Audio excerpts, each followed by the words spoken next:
Hey guys, Rocks and Planet Nails. I'm just jumping on quickly. I wanted to share a trick with you guys.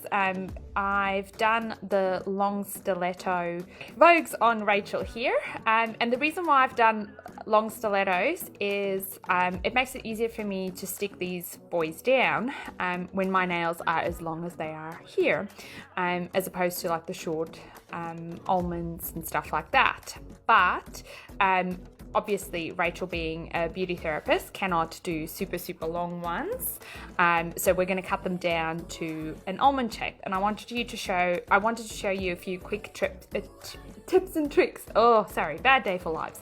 A few tips and tricks on how I actually do that very easily. My first trick is grab a curved toenail clipper.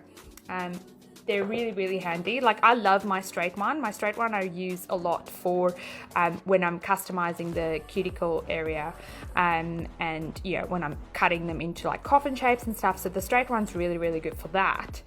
But the curved one is your best friend when you're trying to chop the nails down to create an almond shape, because it helps to give you this curve so you don't have to worry about filing it so much, and it gives you a nice uniform one. So I'll demonstrate how I do this.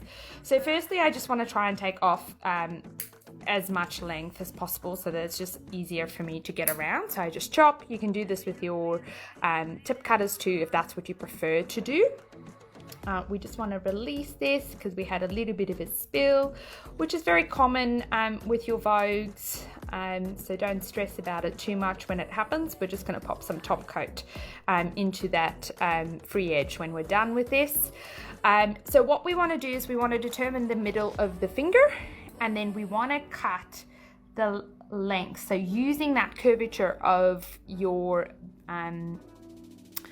cutter to create your almond shape. So if you chop this nail from the side where the nail leaves the free edge, or leaves the nail bed, starts the free edge, to the middle of the finger, we go chop, and then we do exactly the same thing on the opposite side.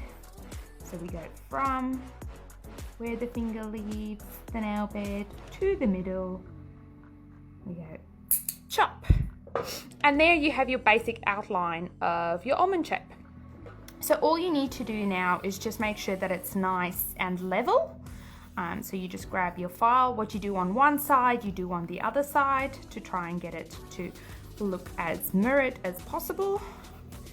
And then obviously we're just gonna soften that point, because we want an almond shape, not a stabby stiletto shape. And especially with Rachel being a dermal therapist, she does a lot of facial treatments, so we want to make sure that we don't give her stabby nails. So that's where I've taken the Vogue in the nude long stiletto down to, I'd say, in between a medium and a short almond. Nice and easy. So it's good to have multiple tools in your kit, and you can use them for different things. So this is where your curved toenail clippers come in handy to speed up your service and to get that curvature in that shape beforehand. Whereas if you had to use your straight clippers, you'd have to then file that curve into it, and that just takes time. Whereas if you have your curved ones, that curve's cut into the nail already. I hope you found that helpful, and I'll talk to you guys soon.